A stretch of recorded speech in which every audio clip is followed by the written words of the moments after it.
Counseling and Psychological Services.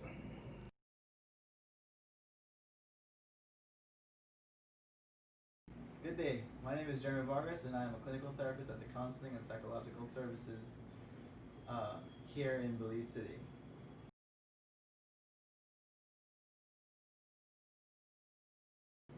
Today, we're going to discuss borderline personality disorder, and it's part of a bigger discussion that we're going to have all month about personality disorders.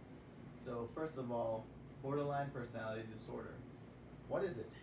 It is a disorder that's characterized by three things: mood, self image, and behavior. Typically, mood, they would feel things intently. Individuals who are diagnosed or have the criteria to fit the diagnosis of borderline personality disorder, they heavily invest themselves into their relationships, into the activities that they're doing, and they feel things strongly. They also fear abandonment. So part of that mood is that they do things with intentions and fully give themselves so that you will have the same feelings towards them. And when you don't reciprocate those feelings, they feel hurt, betrayed, and they're scared of feeling that. So they give their all. In terms of behavior, they typically do impulsive things. And when I say impulsive, I mean they will decide to do things in the heat of the moment. So if it's a typical weekend, you have work Monday, they're the ones that are going to decide, let's travel all the way to Corozal this weekend and spend the night, and we can stay at a resort, and they'll want to do that, especially with you.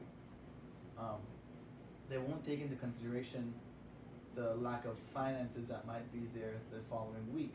Maybe they're saving their money up for groceries, especially in today's climate with COVID 19. Uh,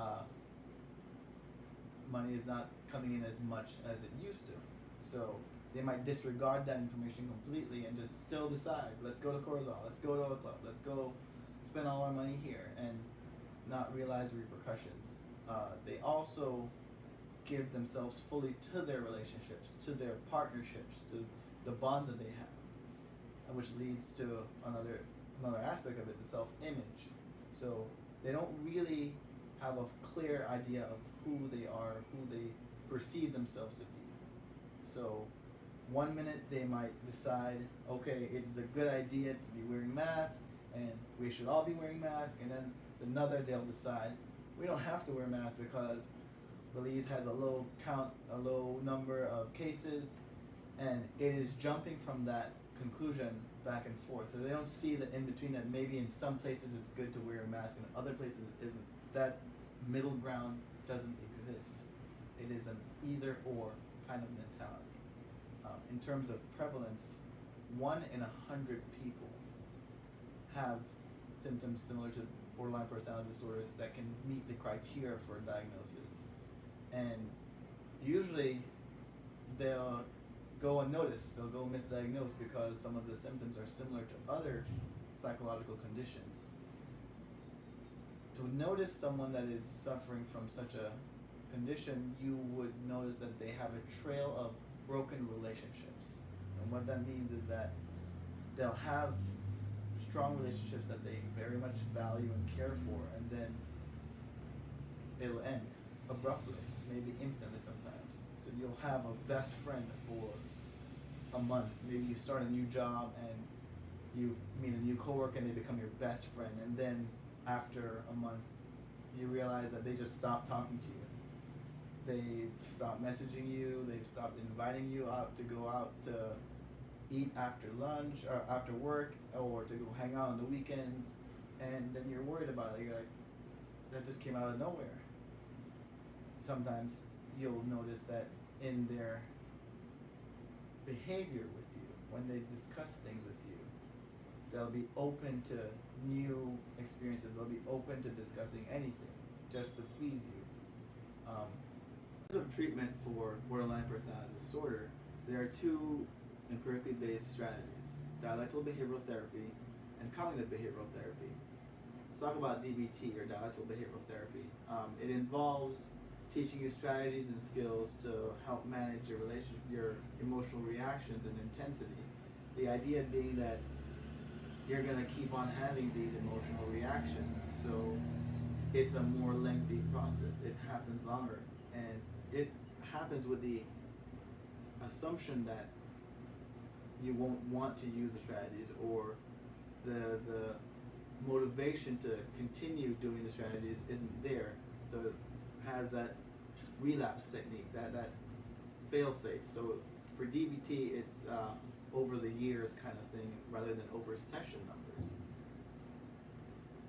For cognitive behavioral therapy, it is more about doing CBT, cognitive behavioral therapy, every session that you're receiving treatment.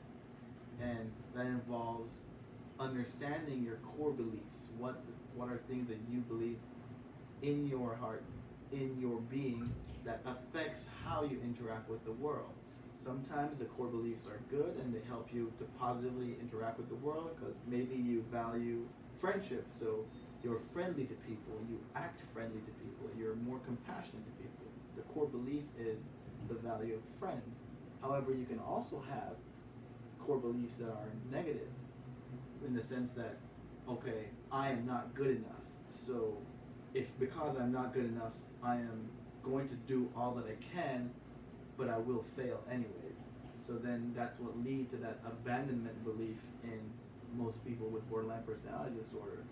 They believe that they're not good enough, so they start giving all that they could initially in a relationship, and then when some small bump or some hurdle happens in a relationship, they immediately believe, well, it's because I'm not good enough, so I'm going to sever those ties before they hurt me. Thank you very much for listening. I hope this information here that was said is helpful and informative for you. If there are any questions or concerns, or that you identify with anything that I said, Ms. Deshane is going to give you some information right now. Counseling and Psychological Services is located at Buttonwood Bay Medical Center in Belize City. You can contact us at 636-0823, or send us an email at admin@counselingpsych.bz.com.